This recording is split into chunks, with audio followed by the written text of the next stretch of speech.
America's public enemy number one in the United States is drug abuse. It is not a raid. It is a home invasion. It's not an arrest. It's a kidnapping. You did not commit a crime. It is necessary to wage a new all-out offensive.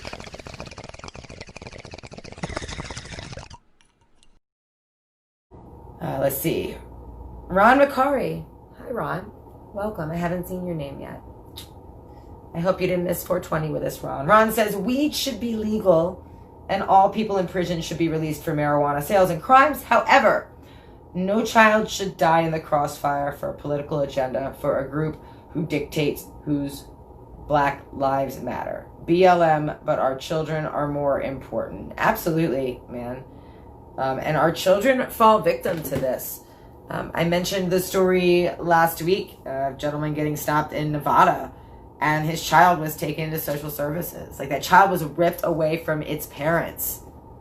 Not because the parents did anything bad to them, not because they were hurt. They were probably sitting in the back seat singing songs or doing whatever you do when your kid's in the back seat. Sirens, weed, handcuffs, foster care. Who knows what's going to happen to this kid? Even if it gets reunited with its family, it witnessed all of that, man. How terrifying. How fucking terrifying. Seeing guys with guns in your dad and mom's faces when your dad and mom haven't done jack shit wrong to you, and you know that as a child, right? They've done nothing but provide for you and care for you. And those kids, they don't get out of childhood without a bad case of PTSD. If they get reunited with their family, then they've got a community saying, oh, your mom's a drug addict, and blah, and then they get shamed and kept out of the... That's where the real crime is. I mean, don't you think it's better for our children to stop letting them see that? To stop allowing these people to point shotguns in the faces of farmers? By definition, that's... They're a farmer. They farm weed. When they do raids, they bang down those doors. They don't even know what's going on. Kids have been hurt, right? They're sleeping in an air mattress in the living room, or they fell asleep on the floor in a tent, and then bam, boom, crash, flash grenades. I'm going to care about our children.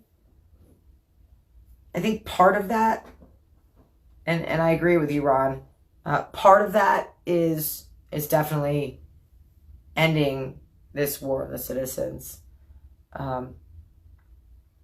He says, I'm talking about children being murdered by their own people for a Marxist cause. And Ron, that is a discussion for a different podcast, because here in the war room, that's war with 2 R's, we talk about weed arrests and the ridiculous regulations that cause them. And we'll go ahead and add that wording in post-production.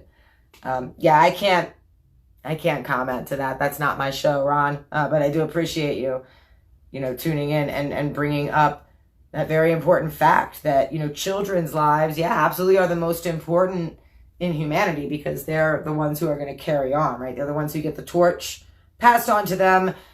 We want the right values instilled in them so that they can continue, right, this evolution of humanity with their children. And I think a really good first step for that, again, is living in a more free world. A world where if there is no victim, there is no crime. Where people can't be discriminated against for their difference of opinion. If you're not hurting anybody, you go ahead and do what you want to do. Okay? Live and let live. We really need to, as a society, get back to that.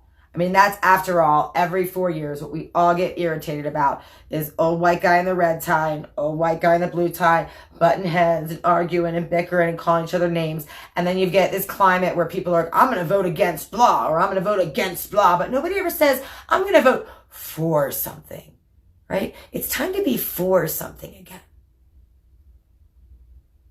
I'm the Commander-in-Chief, and I approve this message. Visit platoon420.com today and take the pledge. I will stand tall in the face of tyranny for the best interest of myself and my community. I denounce the archaic drug laws that have made victims of people they were written to protect, and I will not support any legislation that regulates what a person puts in their body.